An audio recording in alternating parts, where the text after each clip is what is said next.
Bill Gates'in kitabını okup Bill Gates bulalamdım.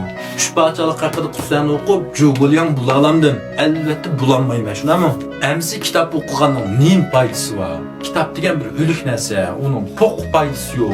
Emsa oddiy bir misol olaylik. Biz hammamiz kunda nurg'ulg'an har xil tanlashlarga yo'liqimiz, shu tanlashlar ichida yashaymiz. Bizning oxirgi natijamiz, baxtli darajamiz shu tanlashlarni qanday tanlig'imizga bog'liq. Shunaqa, xuddi lotereyada kimning qaysi nomerini tanlashi 5 millionga erisha olgan belgilgandeklar. Kunda har xil sinoqlar, har xil tanlashlar va on tanlaylikmi, ma'lum. Ayolga ma'lummi, ma'lum.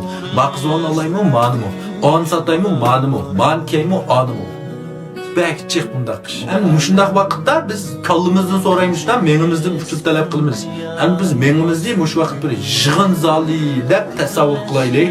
Biz yig'in aytyapmiz. Eng dastlab ishkim o'zimizdan bor bu yig'in zalda. Yolg'iz uni aql topmaganimiz ters. Lekin biz kitoblarni o'qigan siri, qancha ko'p kitoblarni o'qigan siri, bu majlisxonamizda adam o'tirdi. Kitobni o'qisak bir odam yeni birisi, yeni 3-4 işlemi bağanca bir yığın zalga adamlar tuludu, danışmanlar tuludu. Hemmisi öz o'rnini tepib o'ltirdi demdi.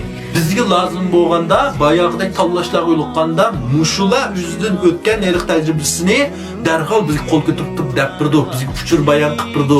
O'ttir qo'ydi mani. Bizga o'z fikrini, tajribasini birdi. Unda tanlashlar yo'liqqan vaqtda yo'q debdikam. O'zimizla hukm qilamiz, so'raymiz. Bekerek çoğu mesele yolukka vakitte hem soraydıqalı yüzünün ya bir akısı ya bir dadısı degende mesele soraydıqalı bağlarının yeş çoğun köyge bilgincik bağının tecrübesi bağımki de. Şunaqo, demek biz yeni çoğun tanlaşlarda şu yüzümüzdeki bilimlik, tecrübeliklerden mesele sorayımız, fikir alımız. Ma bizim yığın zalımızda bunu bildiğen adam yok.